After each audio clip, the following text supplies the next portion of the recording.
이제 하나님의 말씀 함께 보시겠습니다. 오늘 우리에게 주신 하나님의 말씀은 창세기 25장 34절 말씀입니다. 창세기 25장 34절 말씀을 다 같이 읽겠습니다.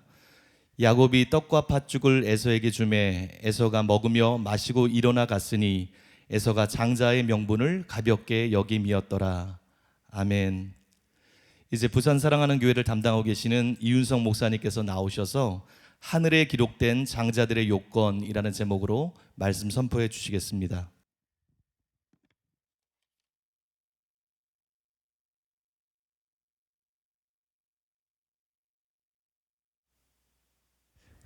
오늘 본문에서 말씀하는 이 장자의 명분이라는 단어는 히브리어로 이 베코라 또 베코르라고 합니다.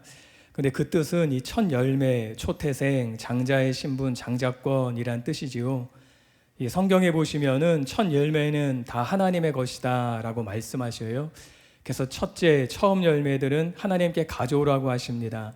이 민수기 3장 13절에 보시면은 처음 태어난 자는 다 내 것임은 내가 애굽 땅에서 그 처음 태어난 자를 다 죽이던 날에 이스라엘의 처음 태어난 자는 사람이나 짐승을 다 거룩하게 구별하였음이니 그들은 내 것이 될 것임이니라. 나는 여호와니라 라고 말씀하셔요. 주님은 항상 첫째를 하나님의 것이라고 소유하시지요. 왜 그러실까요? 하나님은 첫 태생에 왜 더 마음을 두시는 것처럼 그렇게 보이실까요? 반면에 왜 첫째가 아닌 사람에 대해서는 조금 무관심해 보이는 것처럼 보이실까요? 아마 이 장자에 대한 어떤 의미가 있기 때문인 것 같습니다.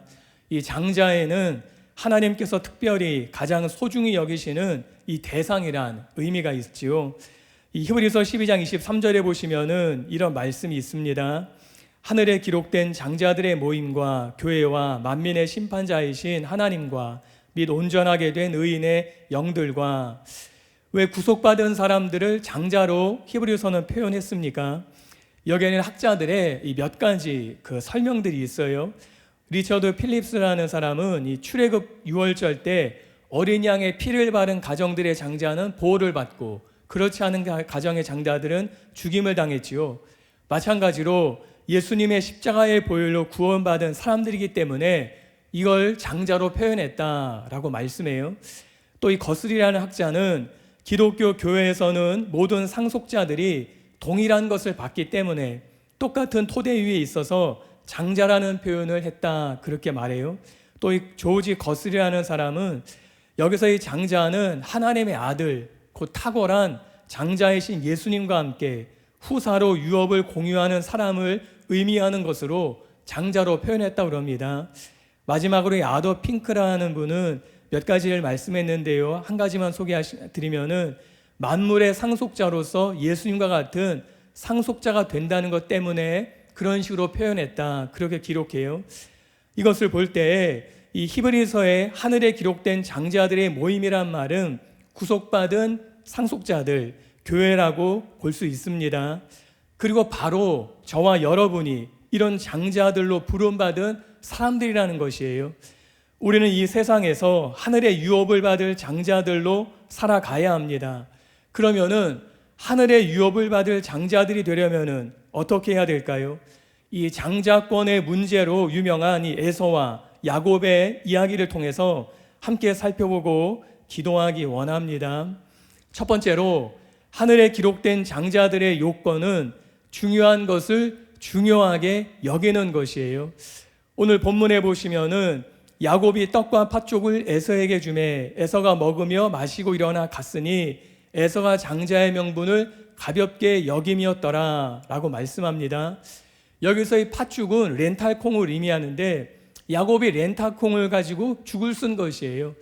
그리고 배고픈 에서는 이 사냥꾼들이 좋아하는 붉은 죽이니까 고깃국인 줄 안 것이에요. 고기죽으로 쓴 죽인 줄 알고 그래서 그것을 자기한테 달라고 그러지요. 그러면서 장자의 명분을 팔아버립니다. 그것을 성경은 가볍게 여겼다라고 말씀해요. 여기서 가볍게 여김이었다라 또 개역 한글은 경홀히 여김이었다라고 말씀하는데 히브리어로 이 바자라는 단어입니다. 그 뜻은 무시하다, 경시하다, 멸시하다라는 뜻이에요. 사실 이 단어에는 단순히 장자의 명분을 가볍게 무시한 것만이 아니라 하나님께 대한 불순종을 포함하고 있다는 사실이에요. 다시 말씀드려서 에서는 장자의 명분을 가볍게 여김과 함께 하나님을 가볍게 여겼다는 것이지요. 에서는 여기서 보이지 않는 하나님의 말씀이 그런 말씀이나 약속보다는 당장 내 눈앞에 보이는 그 팥죽, 그 음식이, 그 먹는 것이 더 중요한 거야. 그렇게 여긴 것 같아요. 즉 에서는 영적인 것에 가치를 두지 않은 사람이었다는 것이에요. 어쩌면 에서의 이런 태도와 반응은 자신이 장자로 맏아들로 태어났기 때문에 당연히 자신이 장자권을 누릴 수 있는 것으로 알았기 때문인지도 모르겠습니다. 그러나 그렇지 않습니다. 에서 이후에 얼마나 많이 장자의 명분이 이동되었는지 몰라요. 야곱의 아들 르우벤에서 요셉으로, 12지파, 지파 중에서는 유다 지파로, 또 민족은 이스라엘에서 믿는 자로 옮겨지게 되지요. 의례껏 받을 수 있는 것이 아니었다는 것이에요. 마치 이것은 이스라엘이 선민의식이 이와 같은 것이라고 볼 수 있어요. 의례껏 우리는 하나님의 선택된 백성이니까 구원받는 줄 아는 것이지요. 그러나 현실은 그렇지 않습니다. 또 오늘날 현대교회에도 얼마든지 일어날 수 있는 일이에요. 예를 들어서 부모님이 믿으니까 나도 구원받겠지, 아니면은 우리나라처럼 얼마든지 교회에 들락날락거리는 것이 자유가 있으니까 교회 출석하니까 구원받았지, 세례 받았으니까 헌금 열심히 드리니까 구원받는 줄로 아는 것과 같은 것이지요. 그러나 절대 그런 것이 아니라는 것이 에서의 인생을 통해서 보여주는 것이에요. 장자권은 에서가 당연히 받을 수 있는 것이 아니었어요. 여러분, 태생적으로 에서와 야곱이 둘 다 위대한 믿음의 사람, 이 아브라함의 자손이에요. 또 그런 가정, 그런 문화에서 자랐습니다. 이와 같이 영적으로, 육적으로 굉장히 복된 그런 가정에서 성장한 사람들이에요. 그렇지만은 그 사람이 무엇을 선택하느냐, 그 사람이 무엇을 중요하게 여기느냐에 따라서 그 인생이 완전히 뒤바뀌어진다는 것이지요. 여러분, 인생의 중요한 것은 그래서 선택이에요. 그것도 바른 선택입니다. 잘 선택한다는 것이 얼마나 살아가면서 중요한 일인지 모릅니다. 그렇지 않습니까? 저절로 에서가 되고 저절로 야곱이 되는 것이 아니에요. 하나님께서 일방적으로 누구를 선택하시고 누구를 버리는 것이 아니라는 것이지요. 나의 선택에 달린 것이에요. 내가 무엇을 중요하게 여기고 내가 무엇을 가치 있게 여겨서 선택하느냐, 그것이 결정한다는 것이에요. 오늘 본문에서는 장자의 명분을 귀중하게 여기지 않았다고 분명히 말씀합니다. 반면에 야곱은 어떻습니까? 반대였다는 것이지요. 야곱은 이 영적인 약속을 굉장히 중요하게 여긴 사람이라는 것이에요.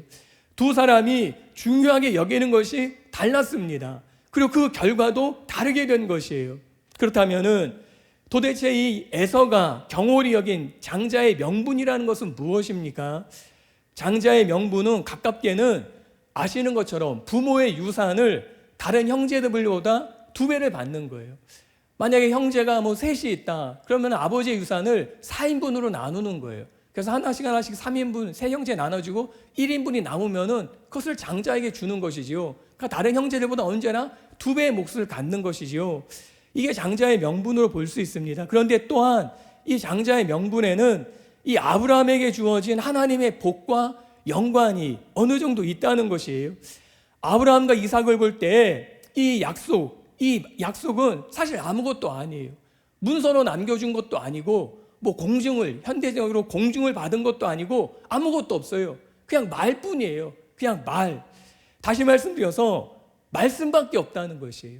하나님의 입으로 선포하는 그 말씀밖에 없다는 것이죠. 그런데 이 말씀을 중요하게 여기는 사람이 있는가 하면은 그 말씀을 무시하는 사람이 있었다는 것이에요. 여러분, 하나님께서 소중히 여기시는 하나님의 장자들과 같은 사람이란 어떤 사람들입니까? 여러 가지가 있겠지만은 하나님의 말씀을 소중히 여기는 것이, 내 눈앞에 보이는 돈, 현찰, 금은 보석보다 보이지 않는 그 하나님의 말씀을 소중히 여기는 것이에요. 하나님께서 소중히 여기시는 장자들과 같은 사람들은 중요한 것을 정말 중요하게 여길 줄 아는 사람이라는 것이지요. 여러분은 무엇을 소중히 여기고 계십니까? 사람을 볼 때 무엇을 가치 있는 것으로 여기십니까? 말씀에 관한 것이 되어야 합니다. 변화도 마찬가지예요. 오늘날 우리는 사람들은 원하기만 하면은 언제든지 말씀을 들을 수 있어요. 휴대폰을 통해서, 인터넷을 통해서, 대중매체를 통해서 시간을 가리지 않고, 밤낮을 가리지 않고 언제나 말씀을 들을 수 있습니다. 그런데 어떤 사람은 변하고 어떤 사람은 변하지 않아요. 왜 그렇습니까? 기회가 없는 것이 아니지요. 못 들은 것이 아니에요. 말씀에 대한 소중함, 그 가치를 모르기 때문이에요. 창세기에 이 롯의 사위들은 구원을 받을 수 있는 절호의 기회가 있었습니다. 그러나 장인의 말을 농담으로 여겼다고 성경은 기록하고 있어요. 사실 장인이 전해준 말은 장인의 말이 아니었습니다. 하나님의 말씀이었어요. 소돔과 고모라를 심판할 것이다. 이건 장인이 한 말이 아니에요. 장인의 입에서 나왔지만은 그 말은 하나님으로부터 온 하나님의 말씀이었어요. 근데 롯의 사위는 그 하나님의 말씀을 농담으로 여긴 것이지요. 그런데 롯의 사위만이 아니라는 것이에요. 여러분, 나는 어떻습니까? 얼마나 많이 하나님의 말씀을 농담으로 여겼는지 모릅니다. 때로는 내가 그런 사람이에요. 말씀을 소중하게, 정말 귀중하게 여기지 않는 것이지요. 에서와 같은 것이에요. 수많은 날들을 에서처럼 팥죽 한 그릇에 너무나 많은 하나님의 말씀들을 바꾸며 살아왔다는 것이지요. 그래서 회개할 수밖에 없는 것이에요. 주님, 나를 불쌍히 여겨주십시오. 내 욕망, 내 욕심, 내 야망, 내 정욕, 그 하찮은 그것 때문에 너무나 많은 순간들을, 너무나 많은 세월들을 하나님의 말씀과 바꿔버린 나를 용서해 주십시오. 기도할 수밖에 없는 것이에요. 여러분, 장자였던 에서는 육신적으로 맏아들이라는 안일한 생각으로 인해서 하나님의 말씀, 보이지 않는 그 말씀을 귀하게 여기지 않았어요. 다시 말씀드려서 그 말씀이 에서에게 효과가 없었다는 것이에요. 그 결과 장자권을 잃어버리고 말았습니다. 여러분, 하나님의 말씀은 날선 검과 같습니다. 효력이 있습니다. 효과가 있습니다. 능력이 있습니다. 여러분, 우리는 말씀이 효력을 나타내지 못하는 인생이 되면 안 되는 것이에요. 오늘날 세상의 이야기들, 사람들의 말들, 세상의 가치, 문화들, 영화, 대중매체들, 노래들이 무엇을 하는 줄 아십니까? 그것을 세상의 것들을 보고 듣고 그걸 계속해서 취하다 보면은 하나님의 말씀이 무뎌지는 거예요. 날선 검이어야 되는데 세상의 것들을 계속 취하고 가까이 하다 보면은 하나님의 말씀을 들려도 그게 검이 아닌 거예요. 너무나 무뎌진 것으로 들리는 거예요. 사탄이 바로 그것을 하고 있는 것이지요. 에덴에서 하와에게 정령 죽으리라는 하나님의 날선 검과 같은 말씀을 무디게 만들어 버린 것이에요. 그 결과 하나님의 길에서 떠나버리고 만 것입니다. 여러분, 우리는 그와 같은 삶을 반복하지 말아야 합니다. 우리 사랑하는 교회 성도님들은 대부분 너무나 좋으신 분들이에요. 그러나 혹시라도 소수일지 모르지만은 진리의 중요성을 놓치신 분이 계시다면은 매주일 선포되는 담임 목사님의 산상수훈의 말씀이 내 안에서 살아 움직이도록 그렇게 구하셔야 되는 것이에요. 날선 검처럼 내 안에서 이렇게 효력을 나타낼 수 있도록 사월적으로 구하셔야 되는 것이에요.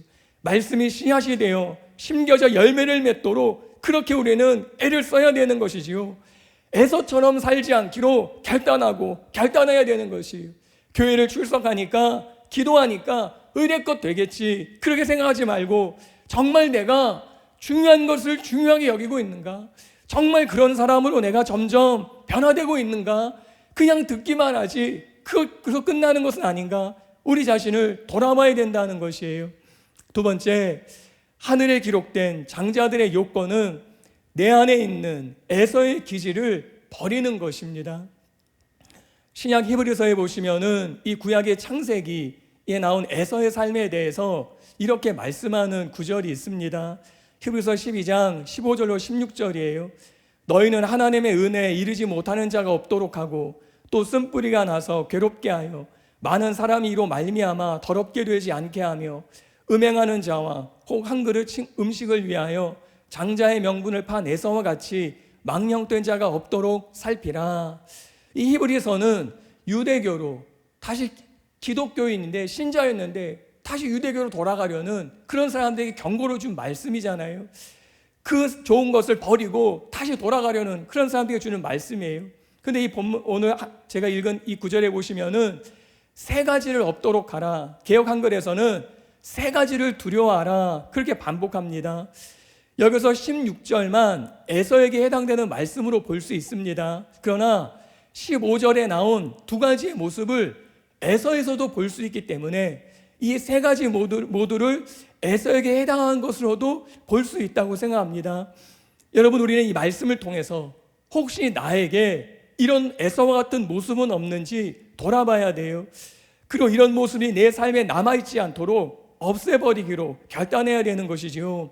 첫 번째는 하나님의 은혜에 이르지 못하는 모습이에요. 이것은 은혜를 모르는 게 아니에요.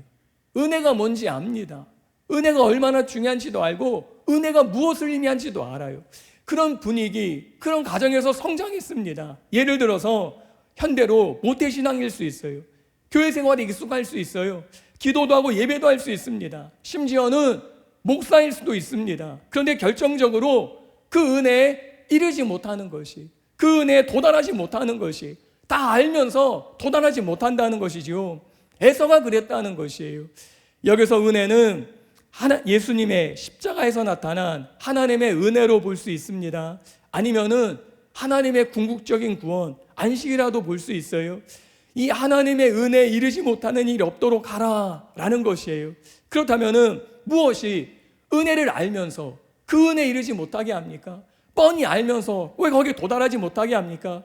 무엇이 은혜에 이르지 못하도록 방해하느냐는 것이에요. 그것을 영적인 무관심, 불신앙, 반항, 거역이라고 학자들은 말해요.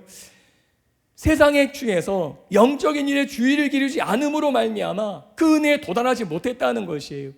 마지막 때의 신자들이 이런 일을 할 수 있습니다. 그리고 에서도 그렇게 된 것이에요. 세상에 취하다 보니까 뻔히 아는 그 은혜에 도달하지 못하고 만 것이지요. 디모데후서에서 바울은 말세에 신자들이 하나님보다 돈을 사랑하고 쾌락을 사랑하고 자기를 사랑할 것을 말씀해요. 철저히 영적인 무관심이지요. 그래서 그 결과 은혜에 이르지 못하는 거예요. 알면서 도달하지 못하는 것이, 이런 태도를 버려야 된다는 것이에요. 두 번째, 쓴뿌리가 나서 괴롭게 하는 모습입니다. 여러분, 에서는 동생 야곱에게 팥죽 한 그릇의 장자권을 팔아버려요. 그리고 야곱이 아버지 이삭으로부터 그 축복을 받고 난 다음에 어떻게 합니까? 동생 야곱을 죽이려고 하지요. 실수는 자기가 한 것인데 그 동생을 죽이려고 해요. 뿐만 아니에요. 에서는 자신이 충분히 알고 있는 신앙의 길이, 믿음의 길이 무엇인지 압니다. 그런데 그 길을 떠나서 자신의 부모인 아버지 이삭과 어머니 리브가에게 근심을 끼치는 삶을 살아요. 어떻게 근심을 줍니까? 그 부모님이 싫어하는 일만 골라서 하는 것이에요. 그것이 잘못된 만남이고 결혼이었지요. 창세기 26장 34절과 35절에 에서가 40세에 해족속 부에리의 딸 유딕과 해족속 엘론의 딸 바스맛을 아내로 맞이하였더니 그들이 이삭과 리브가의 마음에 근심이 되었더라. 창세기 27장 46절에는 리브가가 이삭에게 이르되 내가 햇사람의 딸들로 말미암아 내 삶이 싫어졌거늘 야곱이 만일 이 땅의 딸들 곧 그들과 같은 햇사람의 딸들 중에서 아내를 맞이하면 내 삶이 내게 무슨 재미가 있으리이까. 에서는 결혼을 통해 부모에게 불행을 준 것이에요. 해족성 여자 한 명도 아니고 2명을 데려와서 그들로 인해서 그 어머니와 아버지에게 근심을 끼치는 그런 삶을 산 것이지요. 리브가가 표현한 것처럼 내 삶이 싫어졌다, 사는 게 재미가 없다, 지긋지긋한 삶을 산다, 그렇게 여길 정도로 부모를 괴롭혔다는 것이에요. 무슨 말씀입니까? 에서는 자신이 받은 쓴뿌리를 이런 식으로 갚는데 사용했다는 것이에요. 그래서 가족 전체를 어렵게 만들었다는 것이에요. 여러분, 예수님을 믿는다고 하면서 여전히 안갚음을 하는 사람들이 있습니다. 예를 들어 나에게 상처를 준 상대방을 절대로 용서해 주지 않는 것이지요. 인사도 받지 않고 험담하고 방해하고 공격하는 일들이에요. 자신의 앙심을 오래 품고 있는 것이지요. 마음에 복수를 품고 사는 것이에요. 그것이 바로 신앙을 떠나는 쓴뿌리가 난다는 것이, 그 결과 공동체 전체가 힘들어지는 것이, 가족이 힘들어지고 단체가 힘들어지고 교회가 힘들어지고 다 힘들어지는 것이에요. 나라도 힘들어지는 것이죠. 이런 식의 사람들에게 경고하는 말씀이 바로 히브리서인 것이에요. 이런 사람은 다른 사람에게 더러움을 입힌다는 것이에요. 자신만이 아니라 다른 사람도 망가뜨린다는 것이에요. 여러분 혹시 나에게 이런 모습은 없습니까? 쓴뿌리로 인해서 신앙의 길에서 떠나는, 그래서 엇나가는 삶을 살려고 하는 그런 모습은 있지 않느냐는 것이에요. 그런 나의 쓴뿌리로 인해 가정이, 단체가, 공동체가 어려움이 없는지 우리 자신을 돌아보고 버려야 되는 것이지요. 세 번째, 음행하는 자와 혹 한 그릇 식물로 장자의 명분을 판 에서와 같이 망령된 자의 모습이에요. 먼저 여기서 음행하는 자란 포르노스라는 단어인데 거래하다, 매매하다인 뜻입니다. 근데 무엇을 매매합니까? 성을 매매하는 것이에요. 이것은 남창을 의미해요. 에서의 행동을 어느 정도 엿보일 수 있는 것이죠. 에서가 해족 속의 딸들과 결혼하면서 그가 어떤 삶을 살았는지를 보여주는 것이에요. 볼 수 있는 것이에요. 또 망령된 자란 베벨로스로 불경스러운, 신성하지 않은 이란 뜻으로 이 문지방, 벨로스라는 문지방이라는 단어, 문지방을 넘어가다는 단어에서 유래된 단어예요. 그러니까 어떤 경계선을 넘는 것이, 그게 망령된 자예요. 어떤 경계선, 넘지 말아야 될 그 경계를 넘어가는 것이, 당장에 눈에 보이는 그 순간의 만족을 위해서, 그 유익을 위해서 하나님께로부터 멀어져서 넘지 말아야 될 그 경계를 넘어가는 것, 이게 망령된 자라는 것이에요. 에서가 그랬다는 것이, 에서가 그런 모습의 삶을 살았다는 것이. 여러분, 무엇이 선입니까? 구약에 하나님이 보시기에 좋았더라 라는 말씀은 히브리어로 토부이지요. 그것은 하나님의 목적대로 되었기 때문에 좋았다는 것이었어요. 하나님의 의도대로 되었기 때문에 좋았다는 것이었어요. 하나님이 놓아주신 장소에 있는 것, 하나님의 목적대로 되는 것이 선이라는 것이에요. 좋은 것이라는 것이지요. 때로 그곳에 있는 것이 어렵고 힘들고 그럴 수도 있어요. 그렇지만은 하나님이 목적한 곳에 있는 것이 좋은 것입니다. 하늘에 있어야 될 것은 하늘에 있고, 땅에 있어야 될 것은 땅에 있고, 바다에 있어야 될 것은 바다에 있는 것이 좋은 것이에요. 또 인간이 경계를 넘지 않는 것이 보시기에 좋은 것이에요. 반면에 사탄은 어떻습니까? 경계를 넘어버렸어요. 자기가 있어야 할 자리를 넘어버렸습니다. 바로 그것이 악이지요. 경계를 넘는 자는 그래서 악한 자인 것이에요. 경계를 지키는 것이 바로 선입니다. 죄란 무엇입니까? 죄란 경계를 넘으라고 유혹하는 것이에요. 그 경계, 그걸 왜 지키려고 해? 그 경계 무시해도 돼. 그 경계 중요한 게 아니야. 넘어봐. 새로운 세계가 열려. 신세계가 열려. 너가 한 번도 경험하지 못한 그런 걸 알 수 있어. 유혹하는 것이, 경계를 넘으라는 것이, 그것이 바로 죄이지요. 사람들은 그래서 경계를 넘고 싶진 않은데 그 경계의 끝이 무엇인지 알고 싶은 것이, 넘지는 않고 그리고 그 끝까지 한번 좀 가보면 어떨까? 넘지는 않을게. 근데 그 끝까지, 그 마지노선까지 가면 어떨까? 그래서 그 죄의 그 끝자락, 넘진 않지만 달랑말랑 그것을 원하는 것이, 경계의 그 끝을 알고 싶은 것이. 그래서 무엇이 죄입니까? 그렇게 묻지요. 그런데 그런 것을 묻는 것이 아니에요. 무엇이 선인지를 물어야 합니다. 무엇이 하나님의 의도이고 무엇이 하나님의 목적인지를 우리는 물으며 살아야 돼요. 그래서 거기에 순종하는 그 삶을 살아야 돼요. 여러분, 내가 위치할 자리가 어디인지, 내가 있어야 할 자리가 어디인지를 잊지 마시기 바랍니다. 하나님께서 나를 무엇을 하기를 원하시는지를 잊지 마시기 바랍니다. 내가 지켜야 할 그 경계가 무엇인지를 기억하시기 바랍니다. 히브리서는 이런 사람들이 있을까 두려워하라는 것이었어요. 오늘날 경계를 넘어선 심각한 중요한 문제 중에 하나는 아시는 것처럼 성적인 영역인 것 같습니다. 이제는 나이도 구분 없어요. 지역도 구분 없어요. 신분도 상관이 없습니다. 차별금지법을 통해서 동성애 옹호는 아주 끈질기지요. 동성애, 트랜스젠더 등등은 선을 넘는 것이에요. 남성과 여성을, 성별을 왜 하나님이 주관하냐는 것이에요.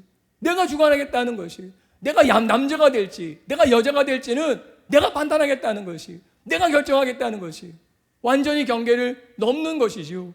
그 일을 하려고 하는 것이, 그 일을 하고 싶어 하는 것이, 이것이 에서의 모습이라는 것이.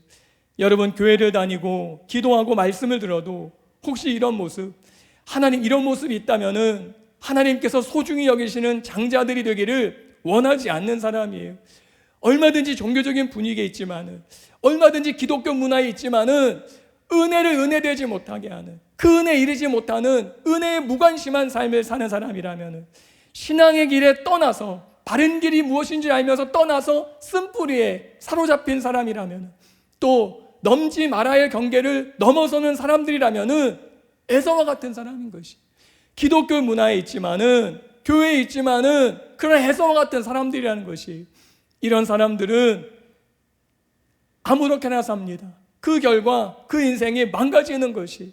이와 같은 에서의 기질, 에서 증후군을 우리 안에서 몰아내야 되는 것이지요. 혹시 내 안에는 없는지. 하나님께서 우리 모두를 다 목적을 가지고 부르셨습니다. 의도를 가지고 부르셨어요.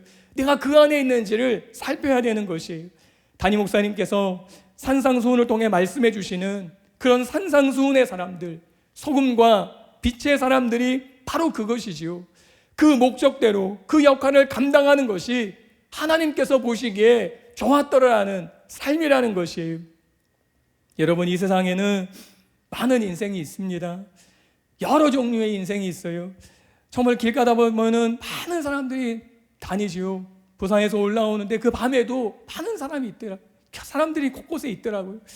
그 밤에도 차들도 많이 다니고 그러더라고요. 그 여러 종류의 사람들이 살아요. 여러 종류의 사람들이 삽니다. 그런데 가장 중요한 것은 하나님께서 난 너의 인생을 보니 너무 좋아 라고 평가받는 인생이에요. 너의 인생을 보니까 참 좋아, 아주 좋아, 너무 좋아, 내 마음에 들어, 이런 평가를 받는 인생인 것이. 비록 부자로, 유명인으로, 권력자로는 살지 못하더라도 하나님께서 보시기에 좋았더라 하는 인생이면은 충분한 것이. 내가 너의 인생을 보니까 내 마음에 들어. 정말 내가 목적한 대로 사는 거야. 내가 의도한 대로 산 거야. 그런 말을 들으면은 후회가 없는 인생이 되는 것이죠. 저는 그런 인생이 되고 싶습니다. 하나님의 목적대로, 의도대로 살아가는 인생이고 싶은 것이에요. 은혜를 소중히 알고 쓴뿌리를 제거하고 경계를 벗어나지 않는 삶을 사는 그런 인생이 되고 싶은 것이. 우리 모두에게는 그런 소원이 있습니다. 그 소원을 살아 드려야 되는 것이지요. 세 번째로, 하늘에 기록된 장자들의 요건은 연단을 통해 변화되는 것입니다. 이제까지 저희는 에서를 살펴보았습니다. 그러면은 그 동생 야곱은 정당합니까? 야곱은 원래부터 하나님이 소중히 여기시는 그런 장자들의 모습이 있었습니까? 그렇지 않지요. 야곱 역시 합당하지 않았어요. 간단히 말씀드려서 야곱은 아버지 이삭을 속입니다. 일에 대해서 엄마 리브가가 시켰다, 그렇게 말할 수 없어요. 야곱이 선택하고 야곱이 결정한 것이에요. 그런데 야곱의 문제가 무엇이에요? 자기가 소유하고 싶으면은, 자기가 가지고 싶으면은 하나님께 나아가지 않고 절차를 밟지 않았다는 것이. 여러분, 인생을 살아가면서 우리는 항상 하나님과 해결하는 자세가 필요합니다. 때로 사람과 상대도 하고 사람과 반응도 하는 것도 필요하지만은 근본적인 해결은 하나님과 하는 것이, 그것이 바로 지혜이지요.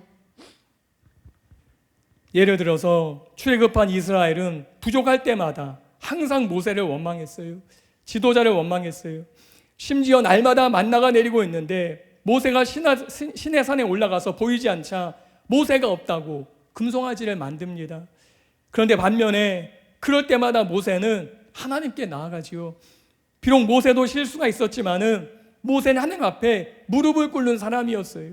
이것이 바로 신자의 반응이라는 것이죠. 그런데 야곱은 스스로 해결하려고 한 것이에요. 이와 같이 비록 영적인 가치를 알고 있어도 사람들의 태도와 성격은 부족할 수 있습니다.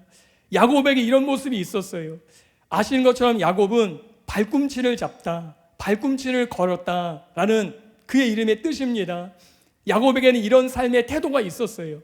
영적인 가치를 압니다. 에서와는 달라요. 그 보이지 않는 말씀, 그 말씀의 가치가 무엇인지를 아는 것이에요. 그렇지만은 야곱에게는 아직도 여전히 자신의 모난 부분이 있어요. 자신의 다루어지지 않은 부분이 있다는 것이에요. 비록 에서로부터 장자의 명분은 받았지만은 그 결과 집을 떠나야 했어요. 여러분, 이것이 이해가 되십니까? 장자의 명분, 그 영적인 가치가 중요해서 그 가치를 알았는데 그 장자의 명분을 받으면은 자신의 앞날이 열리고 대로가 열리고 형통하고 문제가 없고 알아줄 줄 알았는데 그렇지 않은 거예요. 죽음의 위협을 받기 시작하고 가정은 파탄나고 형제간과는 어그러지고 더 어려운 일이 생기더라는 것이죠. 형제가 갑자기 원수가 되는 일이 벌어진다는 것이에요. 야곱은 이걸 생각하지 못했을 것이에요. 이렇게 그는 상상하지 못했을 것이에요. 그런데 그런 일이, 자기가 생각하지 못한 일들이 만수간에 일어나는 것이에요. 왜 그런 것이에요? 하나님께 나아간 것이 아니라 자기 스스로 하려 했기 때문이에요. 그런데 더 놀라운 사실은 하나님께서 바로 그럴 때, 그 순간에 그 연약한 야곱을 만나주셨다는 것이죠. 그리고는 다시 돌아오게 해주겠다고 베델에서, 하나님의 집인 그곳에서 야곱을 만나주셔요. 야곱은 바로 그곳에서 자신의 인생을 바꾸는 그런 영적인 경험을 하게 됩니다. 이제까지는 말로만 들었던 하나님이었는데 자기가 그것을 경험한 것이, 진짜 하나님이 계시구나 안 것이, 그런 야곱을 하나님은 연단시키기 시작하십니다. 야곱이 갔던 라반의 집은 사실요 연단의 장소였습니다. 야곱이 도착한 삼촌 라반의 집에서 우리는 그의 삶을 알고 있습니다. 가장 힘든 노동만 그는 해야 했어요. 사실 부모님 리브가가 보낼 때에는, 아버지 이삭이 보낼 때에는 가서 결혼하고 오라는 것이었어요. 가서 결혼해라, 그걸로 보냈습니다. 그런데 야곱은 무일푼으로 갔어요. 당시엔 지참금 제도가 있었는데 돈이 없으니까 어떻게 결혼할 수 있어요? 그러니까 삼촌 라반과 계약을 하지요. 내가 삼촌 라반에서 일해줄 테니까 라헬을 달라고. 그래가지고 계약을 해서 일을 하기 시작하는 것이에요. 7년의 임금을 드리기로 하고 계약을 했습니다. 이 7년의 임금이 얼마가 되는지 제가 한번 이렇게 찾아봤어요. 이 프랑스에는요 아직도 목동이 있습니다. 목동이. 그래서 이 목동 학교도 있고 그렇다고 그래요. 4개의 농업 학교가 있는데 거기서 이 양치기, 목동 자격을 배운다고 그래요. 그래서 프랑스에는 한 1000여 명의 목동이 있는데 지원자가 한 80%는 도시 출신이라고 그래요. 이 돌보는 양의 수는 대략 1000에서 2500마리 정도고 월급은 200에서 한 300만 원 정도 받는다고 그래요. 그러니까 7년의 임금을 현대로 환산하면은 대략 평균 2억 1000만 원 정도 됩니다. 그러니까 7년에 2억 1000만 원 정도를 안 받기로 하고 이제 라헬을 얻기로 한 것이. 근데 그게 마음대로 안 되지요. 또 7년을 더해서 이제 라헬을 이제 얻는 걸로 되지요. 그래서 총 한 4억 2천만 원을 지참금으로 낸 거예요. 아시는 것처럼 야곱은 굉장히 귀한 집의 자손이었습니다. 야곱은 금수저였을지 몰라요. 자기 손으로 일하지 않았을 것입니다. 그런데 자기 손으로 7년을 며칠처럼 여기며 견디고, 그리고 그 후에도 계속 일을 하게 돼요. 삼촌 라반의 집에서 야곱은 연단되기 시작합니다. 야곱의 연단은 무엇입니까? 첫째는 야곱의 처음 연단은 사랑의 수고였어요. 어렵고 힘든 일 한 번 하지 않았을 금수저 야곱은 사랑하는 라헬을 얻기 위해서 그 어렵고 힘들고 위험한 목동의 일을 합니다. 자신이 사랑의 수고를 하기 시작한 것이에요.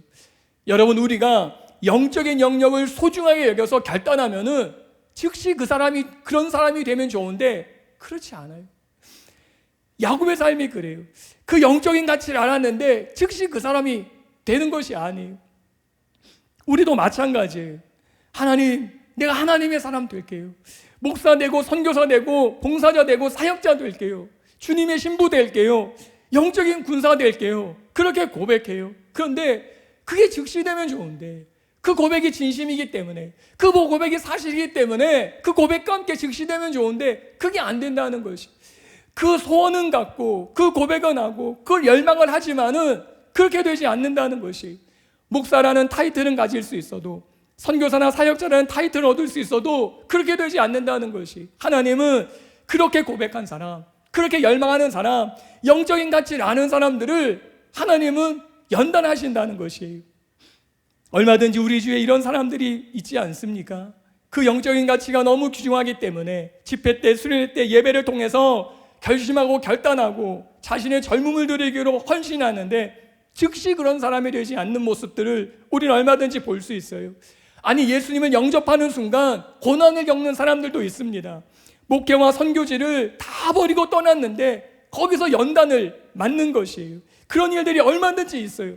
아니, 왜 그러는 것이에요? 그렇게 가치를 알아서 그런 결단을 하고 모든 것을 그랬는데 왜 그런 연단이 오느냐는 것이, 하나님은 그 연단 과정을 통해서 변화시키기 원하는 것이, 야곱에게 그 첫 번째가 사랑의 훈련이었어요. 여러분, 사랑하는 사람을 위해서 수고하는 것이 무엇인지 배운다는 것, 그것이 얼마나 중요한지 모릅니다. 그러면서 자신이 원한 그 장자의 명분을 소유하는 것이 무엇인지를 아는 사람이 되는 것이에요. 여러분은 사랑의 연단을 받고 계십니까? 아, 셀리더, 사역자, 엘더, 팀장 되는 거 너무 좋은데, 하나님의 진정한 사람이 되는 거 너무 좋은데, 담임 목사님께서 말씀하시는 팔복의 사람, 소금과 빛이 되는 거 너무 좋은데, 그런 갈망이 있어요. 그런 열망이 있어요.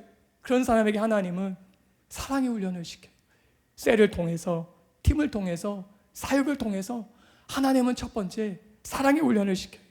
희생하는 법을 배우게 하는 것이, 희생하고 섬기고 수고하는 그 법을 배우게 하는 것이, 그 어려운 과정들을 지나게 하는 것이, 영혼들을 얼마나 사랑하는지, 영혼들을 얼마나 위해서 기도하는지 그런 법을 가르치는 것이, 너가 정말 영혼들을 얼마나 사랑하니, 그 영혼들을 얼마나 위해서 희생할 수 있니, 그것을 얼마나 사랑의 수고를 할 수 있니, 그것을 가르친다는 것이, 예수님께서 말씀하신 내 이웃을 내 몸처럼 사랑하라는 것과 원수를 사랑하는 것은 참으로 차이가 있지요. 내 이웃을 내 몸처럼 사랑하는 것, 원수를 사랑하는 것, 원수 사랑하는 것은 진짜 쉬운 일이 아닌 것 같아요. 그런데 그럼 이웃을 사랑할 수 있느냐? 그것도 어려운 것 같아요. 원수 사랑하는 것은 까마득한데 이웃 사랑하는 것은 그것도 역시 쉬운 일이 아니에요. 사랑한다는 것, 사랑의 수고를 한다는 것이 얼마나 어려운 일인지를 우리는 매 순간 느끼고 있습니다. 이웃을 내 몸처럼 대하지 않는, 이웃을 내 몸처럼 사랑하지 않는 모습을 내 자신을 통해서 보면서 우리는 너무나 안타까운 것이, 그래서 우리는 하나님의 사랑의 연단을 받는 것이지요. 신자의 문제는 믿음의 문제이고 더 큰 문제는 사랑의 문제입니다. 지식이 있고 지혜가 있고 은사가 있고 능력이 있고 심지어 거룩한 말, 바른 말, 옳은 말 다 갖추어도 사랑이 없으면은 아무것도 아니기 때문이에요. 사랑의 열매를 맺어야 하기 때문이에요. 가장 가까운 가족에서부터 이웃과 직장 동료, 나와 전혀 알지 못하는 사람들로까지 확장되는 그 사랑의 확장을 우리는 연단받고 우리는 배워야 되는 것이지요. 하나님의 장자들은 사랑의 연단 과정을 통과하는 사람들이기 때문이에요. 두 번째, 하나님께서 책임져 주시는 것을 야곱은 깨닫게 됩니다. 삼촌 라반은 조카 야곱에게 험한 3D 업종인 목동일을 시키면서 계속해서 악으로 대하지요. 정당한 임금을 줘야 되는데 주지 않는 거예요. 그 애를 무려 10번을 속이는 거예요. 10번. 이번에는 그래, 얼룩무늬 전박이 아롱진 거 너가 가져. 그럼 하루아침에 바꾸는 거예요. 안 돼. 그거 내가 가져야 돼. 그럼 이번에는 그래, 전박이 그래, 그 얼룩무늬 그래 너가 가져라. 안 돼. 그거 내가 가져야 돼. 10번을 속이는 거예요. 10번. 10번을 바꾸는 거예요. 그렇게 해놓고 바꾸는 거예요. 그때마다 하나님은 야곱에게 어떻게 하십니까? 꿈속에서 보여주시죠. 알려주시죠. 이번에 너의 것은 점 있는 거야. 얼룩무늬야. 가르쳐주시는 것이.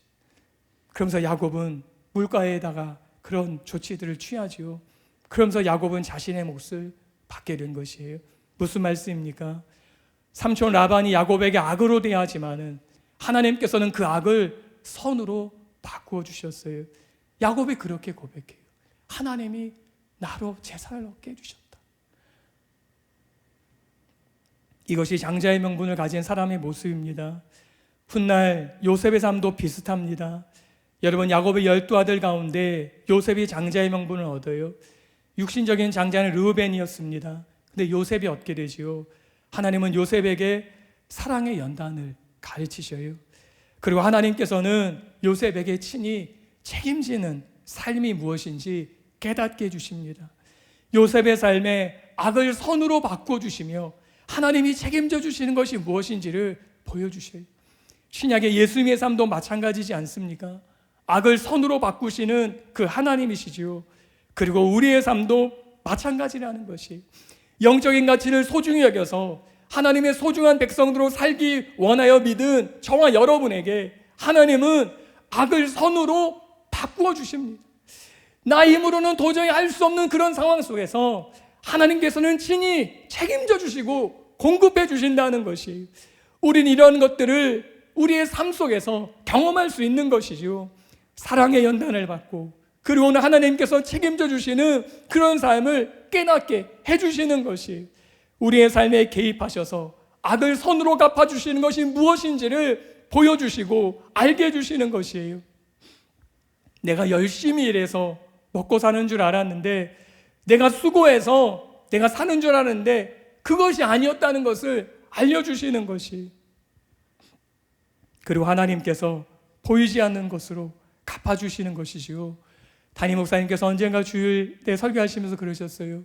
코로나를 통해서 많은 사람이 어렵지만은 우리 사랑하는 그 성도님들 가운데는 많은 좋은 간증들이 있다고, 좋은 소식들이 많다고, 우리 모두가 그것을 누리자고, 하나님이 그런 일을 해주시는 것이에요. 하나님이 그렇게 공급하시고 책임져 주시는 것을 깨닫게 해주시는 것이지요. 세 번째, 자기를 비우는 연단이었어요. 비록 하나님의 축복을 받았지만은 삼촌 라반과의 관계는 회복되지 않았습니다. 그래서 삼촌을 떠나게 돼요. 야곱은 고향으로 돌아갑니다. 문제는 형 에서가 400명을 데리고 죽이려고 오는 것이에요. 그때 야곱의 꾀가 무엇입니까? 재산들을 다 나누어서 먼저 보내고, 자식도 보내고, 아내도 보내요. 그러면서 마지막에 에서가 마음이 누그러지면은, 마음이 좀 풀리면은 그때 내가 나설 생각을 하는 것이죠. 마지막에 다 해결이 되면은 나서고 싶은 것이에요. 그리고 그래도 계획대로 안 되면은 도망가자, 그걸 생각하는 것이에요. 여러분, 장자의 명분을 얻었지만은, 그 영적인 가치의 중요성을 알았지만은, 정말 해결되지 않은 인간의 가장 밑바닥의 문제가 무엇인 줄 아십니까? 그것이 바로 이기심이에요. 이기적인 것이에요. 하나님께서 야곱에게 재산도 주셨습니다. 아내도 주셨어요. 자식도 주셨어요. 하나님이 공급하는 것을 경험했습니다. 그런데 이 야곱에게 마지막에 남아있는 문제가 하나 있었어요.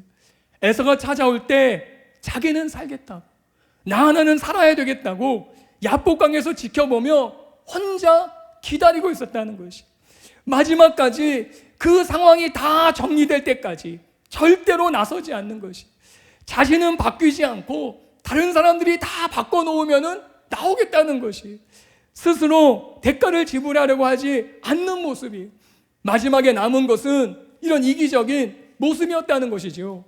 하나님께서는 이런 사람에게 말씀하시는 것이, 정말 영적인 가치를 원해, 영적인 가치가 무엇인지를 누리기를 원해, 그러면서 연단시키는 것이, 그것이 무엇이에요? 씨름하는 것이었어요. 씨름하는 것이었습니다. 창세기에 보시면은 야곱이 만난 사람은 천사라고 등장하지 않아요. 히브리어는 이쉬라는 웬 남자, 사람이 등장합니다. 그 사람이 등장해서 야곱과 싸우기 시작해요. 밤새도록 싸웁니다. 여기서 씨름은 히브리어로 아바크인데 오물을 뒤집어 쓰다, 먼지에 쌓이다 라는 것이, 사실 야곱이 부모님 집을 떠난 그의 삶, 20년 넘는 세월은 처참한 삶이었지요. 정말 한 번도 그렇게 살아본 삶이 아니었어요. 그 힘든 일을 죽을 고생하며 사는 삶이었는데 이 야복강에서 완전히 만신창이가 되는 거예요. 이젠 더 이상 내려갈 길이 없는 것처럼 보이는 그 삶이 되어버리는 것이, 그것이 씨름하다라는 뜻이에요. 만신창이가 되는 것이, 오물을 뒤집어 쓴 완전히 밑바닥에 가는 그런 삶을 사는 것이죠. 그 삶을, 그 씨름을 밤새도록 하는 것이, 그때 마침내 야곱의 허벅지 관절을 빠지게 합니다. 회복 불능이 돼요. 그때 야곱이 말해요. 당신이 나를 축복하지 않으면 안 됩니다. 나는 이제 끝입니다. 나 이제 살 길이 없습니다. 당신이 나를 축복해 줘야 됩니다. 그때 너의 이름을 이스라엘이라 하라 라고 말해요. 이스라엘이라는 말은 아시는 것처럼 이 사라라는 것은 우세하다, 이기다, 다스리다, 권세를 가지라는 뜻이에요. 그러니까 하나님과 겨루어 이긴 자다, 하나님에 대한 권세를 가진 자다, 너를 누구도 능가할 수 없을 것이다, 너를 이길 수 있는 자가 없을 것이다, 그런 이름으로 바꾸라는 것이, 소위 너는 이제 천하무적이야, 그런 이름으로 바꾸라는 것이. 여러분, 우리는 이 야곱의 상황을 이해해야 합니다. 야곱에게 있는 것은 무엇입니까? 영적인 가치를 알지만은 관계가 어려운 거예요. 이런 일이 얼마든지 있습니다. 우리가 하나님을 잘 섬기지만은 가정에 문제가 있을 수 있어요. 자녀의 문제, 남편의 문제, 형제들과의 문제가 있을 수 있습니다. 또 하나님의 영적인 가치를 알지만은, 그래서 하나님을 선택했지만은 내 안에 잘못된 모난 부분들이 있어요. 해결되지 않은 부분들이 있습니다. 우리 안에 뿌리 깊은 그런 연약함들이 있습니다. 그런 일들이 있어요. 그런 일들이 있는, 그런 일들을 가진 야곱에게 지금 하시는 것이 바로 이 씨름이었다는 것이. 그리고 그 장소가 야복이었어요. 창세기 32장 22절에 밤에 일어나 두 아내와 두 여종과 11아들을 인도하여 야복 나루를 건널세. 하나님은 이 야보크라는 그곳에서 씨름하게 합니다. 이 야보크라는 단어는 비우다라는 뜻이에요. 비우다. 속에 있는 것을 다 쏟아내는 것이, 비워내는 것이, 이것이 장자의 명분, 영적인 가치를 소유한 사람의 연단인 것이에요. 왜 하나님께서는 그 자리 야복에서 야곱을 만나주신 것입니까? 야곱의 모든 것을 쏟아내야만 했기 때문에. 진짜 야곱의 영적인 가치를 안다면은, 그 소중함을 안다면은, 그 귀중함을 안다면은, 그 모난 채로, 그 어리석은 채로, 그 자신의 그 연약한 채로는 가질 수가 없기 때문에 그걸 다 쏟아내라는 것이, 그걸 다 비워내라는 것이, 그걸 다 비워내야 된다는 것이. 그렇기 때문에 하나님은 야복에서 야곱을 만나시는 것이, 너가 다 비워내기까지 나는 가지 않겠다는 거예요. 너가 너 자신을 다 비우기까지 너는 나를 만나야 된다는 것이, 나를 붙잡아야 된다는 것이, 너의 것을 다 쏟아내올 때까지, 다 비워질 때까지 내 앞에 있어야 된다는 것이. 그러면은 문제가 해결된다는 것이에요. 여러분, 비워진 사람, 자신의 것을 쏟아낸 사람들, 진짜 하나님 앞에 두 손 들고 항복한 사람들, 진짜 하나님 앞에 엎드린 사람들, 그런 사람들은 때로는 어떤 문제가 있을지라도, 어떤 원수일지라도 그것이 변화된다는 것이, 그런 연단을 통과하면은 그런 삶이 바꾸어진다는 것이. 여러분, 우리는 하나님 앞에 엎드려야 합니다. 하나님을 바라봐야 합니다. 하나님 앞에서 다 비워지는 사람들이 되셔야 돼요. 그럴 때 나 자신도 변할 뿐만 아니라 우리의 주위가 바꾸기 시작합니다. 야곱은 야복강에서 분이엘이라고 말하지요. 하나님의 얼굴을 보았다는 것이. 야곱의 다리를 절면서 갑니다. 이제는 누구에게 넘기지 않아요. 스스로 해결하려고 하는 것이, 스스로 그 문제를 맞서는 것이. 이때 오는 동생 야곱을 보고 에사가 어떻게 합니까? 죽이지 않지요. 그를 불쌍히 여기기 시작해요. 그를 긍휼히 여기기 시작해요. 내가 너의 인도자가 되어줄게. 내가 너의 보호자가 되어줄게. 이제까지 죽이고 싶었는데 절면서 오는 겁안 죽은 것 같은 동생의 모습을 보면서 야곱이 변하는 것이, 아니 에사가 변하는 것이. 왜 그래요? 야곱이 변하니까 에사가 변한 것이. 야곱이 겁안 죽은 사람이 되니까 에사가 변한 것이. 여러분, 우리 가족은 이미 죽은 것 같은 나를 보고 있습니까? 우리 불신 가족들, 우리 불신의 이웃들은 정말 죽은 것 같은 나를 보고 있을까요? 나를 보면서 저 사람 죽은 것 같아, 저 사람은 저 사람 안에 자기가 없는 것 같아, 그런 모습을 보느냐 하는 것이. 야곱은 형의 얼굴을 보니 하나님의 얼굴을 본 듯하다라고 말하지요. 야복강에서 하나님을 보았기 때문에 에서의 얼굴이 자기를 죽이려고 오는 성난 사람의 얼굴이 아니라 하나님의 얼굴처럼 보였다는 것이, 우리가 지금 여기서 바로 이곳에서 하나님의 얼굴을 만나면은 가정에서, 사회에서, 직장에서, 이웃에서 원수된 사람들이 하나님의 얼굴처럼 보이게 됩니다. 정말 주변에 그런 얄미운 사람들이 있잖아요. 정말 주는 것도 없는데 얄미운 사람, 그런 사람들이 주위에 있잖아요. 진짜 저 사람 때문에 내가 같이 못 가겠는데, 저 사람 때문에 내가 그곳에 내가 못 가겠는데, 그런 사람들이 있잖아요. 그런데 내가 변하면은, 내가 하나님 앞에서 정말 야곱처럼 다 비워지면은 그런 사람들조차도 하나님의 얼굴처럼 보이게 될 수 있다는 것이, 그것이 은혜이지요.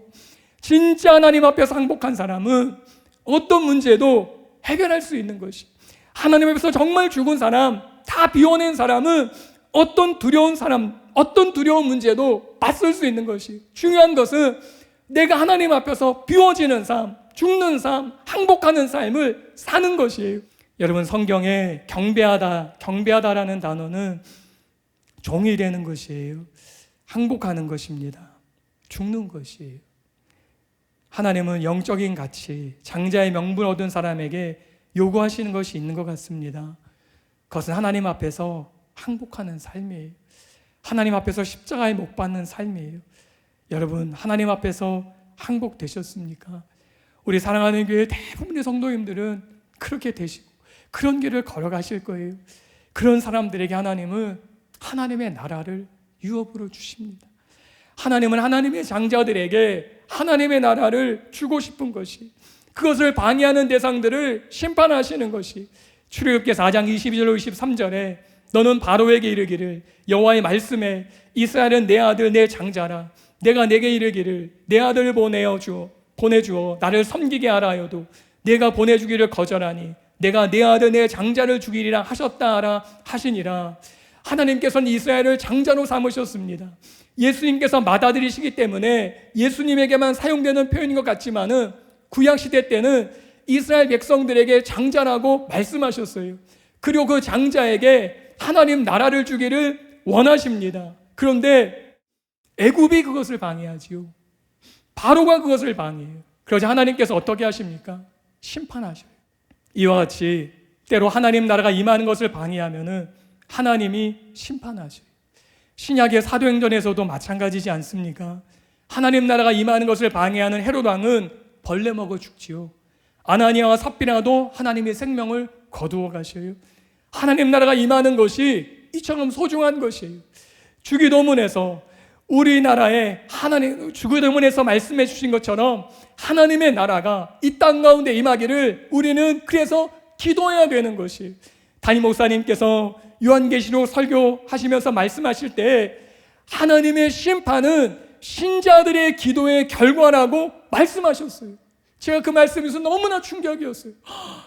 신자들의 기도의 결과 하나님의 심판이라고, 하나님의 나라가 임하고 하나님의 뜻이 이루어달라고 하는 그 기도가 마지막에 하나님의 심판으로 임한다는 것이, 하나님의 나라가 임하기를 방해하는 사람들, 하나님의 뜻이 이루어지기를 방해하는 사람들을 하나님은 가만두시지 않는다는 것이지요. 심판하신다는 것이, 우리는 그래서 하나님의 나라가 임하기를 구해야 되는 것이, 하나님 대한민국에 하나님의 나라가 임하게 해주십시오. 이 땅 가운데 하나님의 뜻이 이루어져 주십시오. 저 북한 땅 가운데 하나님의 나라와 하나님의 뜻이 이루어지게 해주십시오. 우리는 구해야 되는 것이, 그러면은 그것을 방해하는 어떤 개인이든지 어떤 단체든지 어떤 나라든지 어떤 정권이고 정부든지 하나님이 심판하신다는 것이, 하나님께서 그들의 모든 권세들을 다 빼앗아 가신다는 것이, 하나님께서 그들을 다 제거하신다는 것이, 이것이 하나님의 심판인 것이지요. 우리는 이렇게 하나님의 나라를 구해야 되는 것이, 그럼 하나님의 나라에 우리는 어떻게 들어가나요? 요단강을 건널 때 들어가지요. 죽을 때 들어가는 것이에요. 그렇지만은 살아있을 때 우리가 야곱처럼 자신의 것을 다 비우면은 하나님의 나라가 임합니다. 자기 것을 다 쏟아내면은 하나님의 나라가 임합니다. 그래서 우리는 하나님 앞에서 비워낸 사람들 살기를 원해야 돼요. 하나님은 하나님의 나라를 받을 장자들을 이렇게 연단시키십니다. 자신을 죽이는 연단의 과정을 지나게 하십니다. 그 뿌리 깊은 이기심, 자기중심, 탐욕, 정욕, 교만, 불의를 다 비워놓기까지 하나님은 연단하십니다. 천국은 이렇게 자신의 죽음을 경험한 자들의 모임이, 히브리서 12장 13절에 하늘에 기록된 장자들의 모임과 교회와 만민의 심판자이신 하나님과 및 온전하게 된 의인의 영들과 여러분, 하나님 앞에서 자신을 완전히 비워낸 항복된 장자들, 자신의 것을 완전히 쏟아내고 죽은 그 장자들, 그런 장자들에게 하나님은 하나님의 유업을 주시는 것이, 저와 여러분이 그런 하나님의 장자들이 되기를 하나님은 원하시는 것이, 결론을 말씀드리겠습니다. 우리는 야곱과 에서를 통해 영적인 가치, 장자의 명분에 살펴보았어요. 그런데 장자 중에 장자가 계시지요. 아시는 것처럼 예수님이셔요. 예수님은 진짜 모든 것을 다 비우셨어요. 다 비우셨어요. 연단으로 비우신 게 아니라 스스로 비워버리셨어요. 그리고 예수님은 십자가에서 죽으셨어요. 그리고 부활하셔서 첫 열매가 되셨어요. 고린도전서 15장 20절에 그러나 이제 그리스도께서 죽은 자 가운데서 다시 살아나사 잠자는 자들의 첫 열매가 되셨도다. 시편 89편 27절에도 내가 또 그를 장자로 삼고 세상 왕들에게 지존자가 되게 하며, 이와 같은 장자에게는 권리가 있습니다. 부모의 유산을 상속받는 권리예요. 그리고 언약의 성취자가 돼요. 그런데 정말 중요한 것은 상속자로서 모든 것을 공유하고 누리는 것이에요. 하나님의 나라를 공유하고 누리는 것이. 예수님이 부활하신 후에 이렇게 말씀하시지요. 마태복음 28장 18절에 예수께서 나와 말씀하여 이르시되 하늘과 땅의 모든 권세를 내게 주셨어요. 예수님께 하나님은 모든 권세를 다 주셨어요. 받아들이신 예수님, 장자이신 예수님께 그 모든 권세를 다 주셨어요.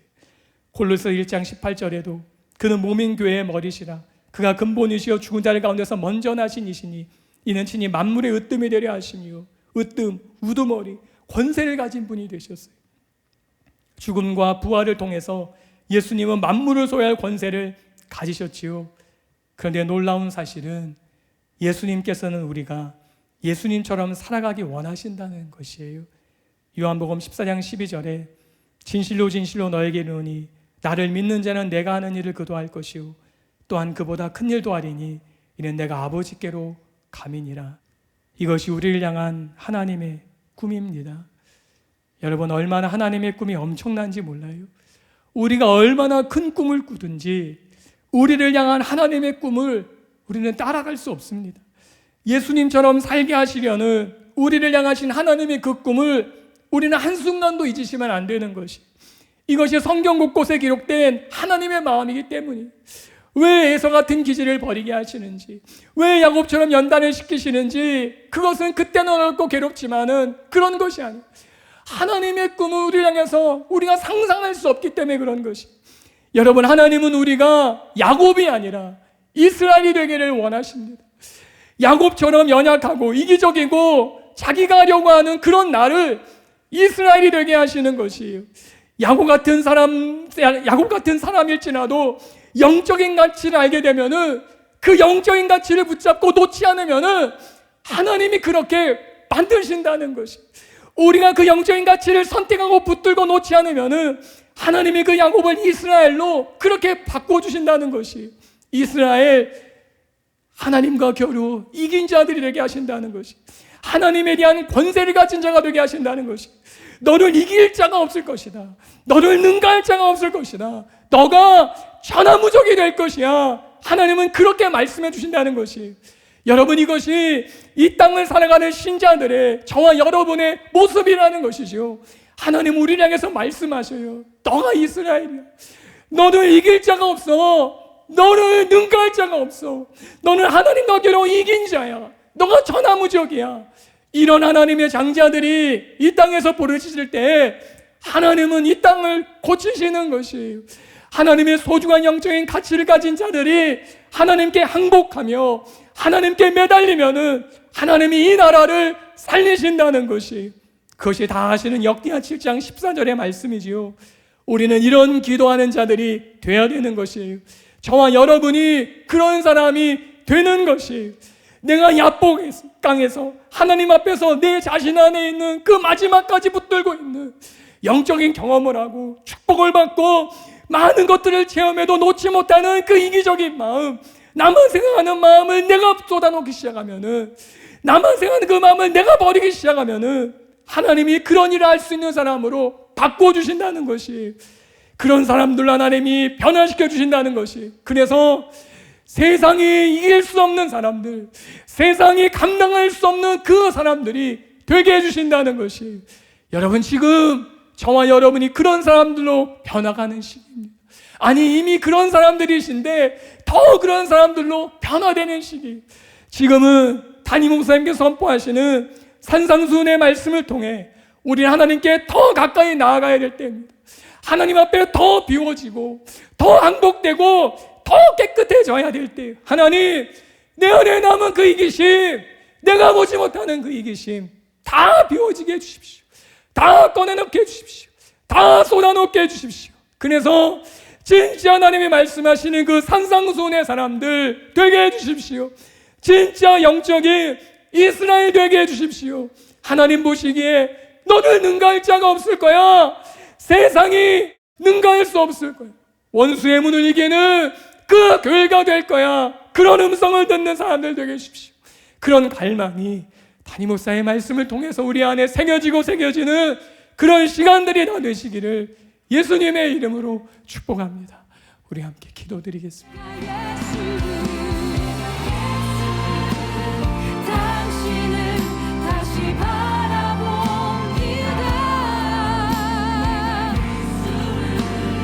당신을 사랑합니다.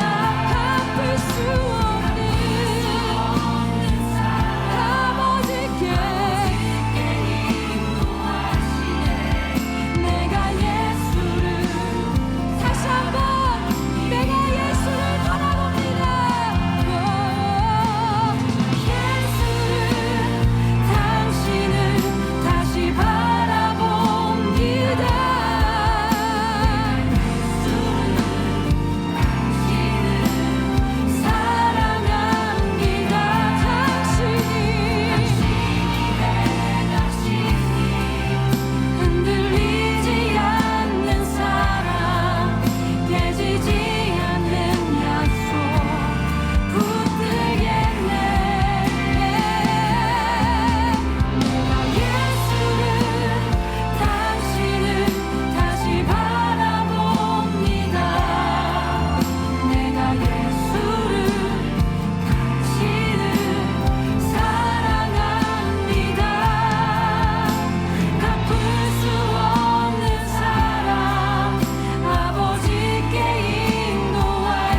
이 모든 말씀 우리 주 예수 그리스도의 이름으로 기도합니다. 아멘.